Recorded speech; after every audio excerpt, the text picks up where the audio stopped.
ജീവിതത്തിൽ ഏറ്റവും കൂടുതൽ പരാജയപ്പെട്ടവർ മറ്റുള്ളവരെ അന്ധമായി വിശ്വസിക്കുകയും ആ, അതനുസരിച്ച് പ്രവർത്തിക്കുകയും ചെയ്തവരാണെന്ന് വേണമെങ്കിൽ പറയേണ്ടി വരും.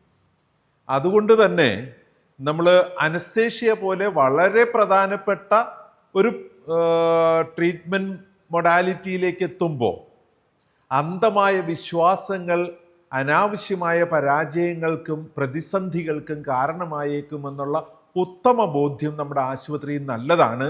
അതുകൊണ്ട് തന്നെ ഒരു സർജറി ഡിസൈഡ് ചെയ്ത് കഴിഞ്ഞാൽ ആ പേഷ്യൻറ്റിനെ നമ്മുടെ ഓപ്പറേഷൻ തിയേറ്ററിലേക്ക് കയറ്റിക്കൊണ്ടു പോകുന്നതിന് മുമ്പ് വളരെ പ്രധാനപ്പെട്ട ഒരു കാര്യം നമ്മുടെ ഹോസ്പിറ്റലിൽ ചെയ്യണം.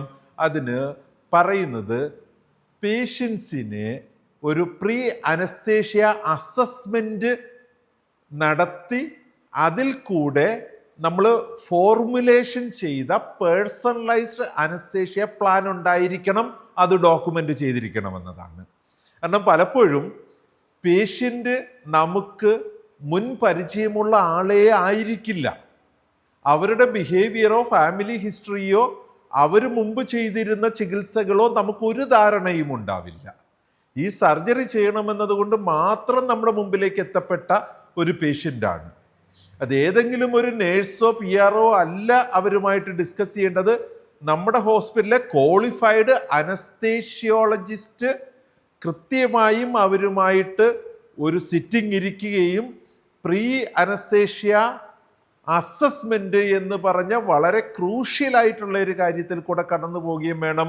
അവരിന്ന് കഴിച്ചുകൊണ്ടിരിക്കുന്ന മരുന്നുകൾ ഏതൊക്കെയാണ്, എന്തൊക്കെ ചികിത്സയാണ്, മുൻപെന്തെങ്കിലും അവരുടെ ജീവിതത്തിൽ ക്രിട്ടിക്കലായിട്ടുള്ള കാര്യങ്ങൾ നടന്നിട്ടുണ്ടോ, അവരുടെ ഫാമിലിയിൽ അത്തരത്തിൽ എന്തെങ്കിലും ഹിസ്റ്ററി ഉണ്ടോ, അങ്ങനെയുള്ള കാര്യങ്ങളെക്കുറിച്ച് അസസ്മെൻ്റ് നടത്തുകയും അത് ഡോക്യുമെൻ്റ് ചെയ്യുകയും അതിന് ആനുപാതികമായിട്ട് അവർക്ക് വേണ്ടിയിട്ട് പേഴ്സണലൈസ്ഡ് ആയിട്ടുള്ള ഒരു അനസ്തേഷ്യ പ്രോഗ്രാമാണ്, മെഡിക്കേഷൻ ഫോർമുലേഷനാണ് നമ്മൾ പ്ലാൻ ചെയ്ത് ഡോക്യുമെൻ്റ് ചെയ്യണം.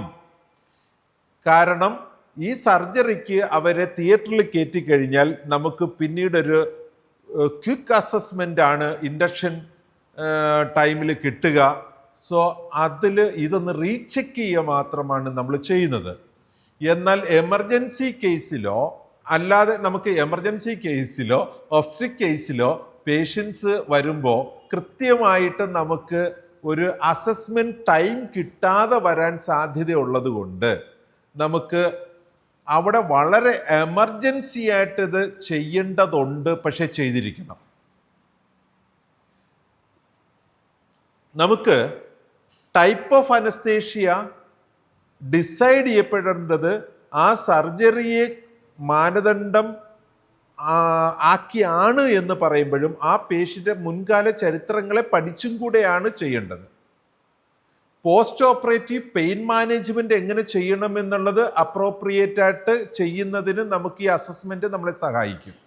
പേഷ്യൻറ്റിനോട് ഇപ്പം കഴിക്കുന്ന മരുന്നുകളുമായി ഏതെങ്കിലും വിധത്തിൽ ഈ നമ്മുടെ അനസ്തേഷ്യയ്ക്ക് ഒരു അഡ്വേഴ്സ് റിയാക്ഷൻ ഉണ്ടാകാൻ സാധ്യതയുണ്ടെങ്കിൽ അതിനെക്കുറിച്ച് അഡ്വൈസ് ചെയ്യുന്നതിനും ഈ അസസ്മെന്റ് ടൈം യൂസ് ചെയ്യാൻ പറ്റും. സോ ഇങ്ങനെയാണ് നമ്മുടെ കോർ ഒബ്ജക്റ്റീവ് എലമെന്റ് ആയ 13B പറയുന്നത്. The pre-anesthesia assessment result in the formulation of an anesthesia plan which is documented.